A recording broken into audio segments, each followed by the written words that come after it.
Kaiserslautern aus der Kammgarn heute Abend mit Brinks komplett am Pult. Für den einen oder den anderen heute in Kaiserslautern, ja, fast unverständliche Texte, Ausland. Wie empfindet ihr das? Habt ihr manchmal so Schiss, irgendwo zum Beispiel in Norddeutschland, in Hamburg zu spielen und keiner versteht euch?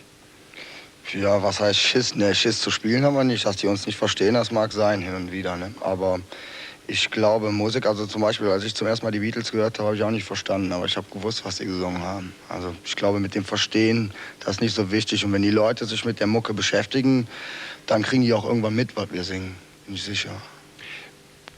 Die Brinks in Köln, ein Name, Papa, Rolli, anerkannter Liedermacher. Hat euch das eigentlich geholfen? War das vorprogrammiert, dass Stefan und Peter nur auch Musik machen? Nee, was heißt vorprogrammiert? Ich habe irgendwann mit 10 angefangen, Gitarre zu spielen, weil da haben die ganzen Mädchen am Schulhof immer geguckt. Deswegen, nur deswegen. Und das Gute daran war, dass wir zu Hause eigentlich so, was die Musik anging, immer unterstützt worden sind. Also der Alte hat da nie Terror gemacht. Ne? Ich meine, im Endeffekt muss man so sehen, wenn du Musiker heute bist, oder als wir gesagt haben, wir wollen Musiker werden, hat er gesagt, klar, kannst du machen, aber musst du auch die Konsequenzen tragen. Das heißt keine Kohle. Ne? Also musste man schon selber gucken, wie man klarkommt. Ne?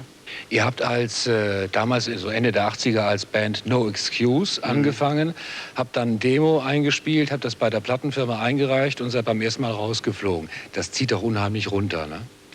Ja, was heißt, also die Sache war so, wir hatten damals so einen namhaften Produzenten, ne, so ein Typ, der hat sich halt eine ganze Menge Bands, junge Bands an Land gezogen und denen immer versprochen, wir machen ein Album mit dir und also mit euch. Und der hat eigentlich nur die Songs genommen und in seinen Verlag gesteckt, damit der Songs in seinem Verlag hat. Das ist halt so diese Dealerei, ne?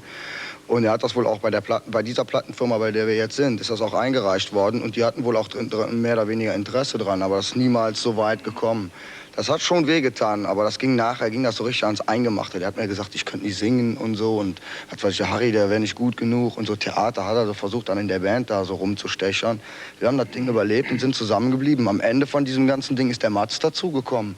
Das ist ja auch alles schon ein paar Jahre her, ne?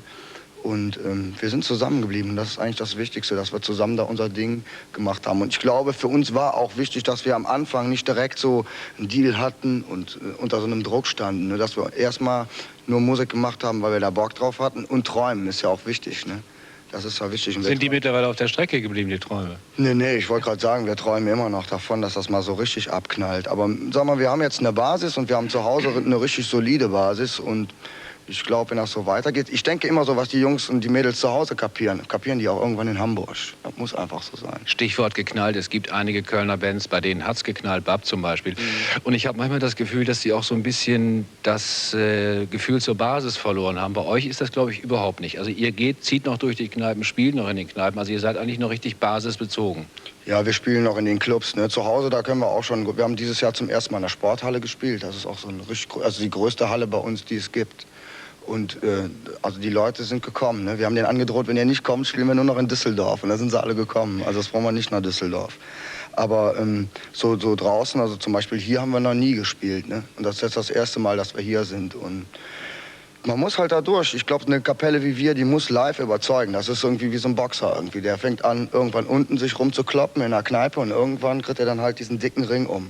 Und wenn du dann damit nicht umgehen kannst, dann ist das schon schlimm. Das stimmt, wenn du dann auf einmal die Basis zu dem verlierst, für die du singst. Ne? Das merken die aber auch ganz schnell. Da haben die keinen Bock drauf, machen die so. Was tut man dagegen? Weiß ich nicht, bin ich noch nicht. An dem Punkt bin ich noch nicht. Ich kann da auch jetzt noch nicht drüber reden. Das werden wir dann sehen, wenn wir alle goldene Wasserhähne haben und dicke Autos. Dann müssen wir uns mal drüber unterhalten. Die beiden Säulen von Brinks, Stefan und Peter, jetzt mal die Frage an Herrn. Das ist ja eigentlich ein Familienbetrieb. Wie klappt das eigentlich mit der Demokratie bei euch? Die beiden schreiben ja sehr viel. Involvieren die euch eigentlich oder legen die euch die fertigen Konzepte? Ja adoptiert. Es geht schon los. Er redet schon wieder dazwischen. Nee, jetzt seid ihr mal ruhig. Wir beantworten lieber die.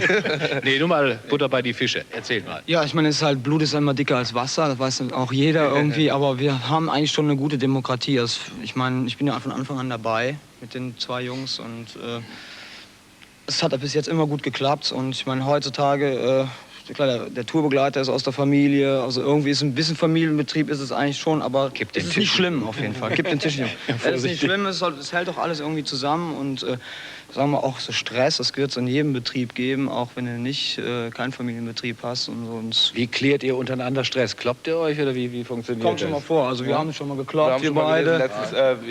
Pack schlägt sich, Pack verträgt sich, so ähnlich läuft das bei uns.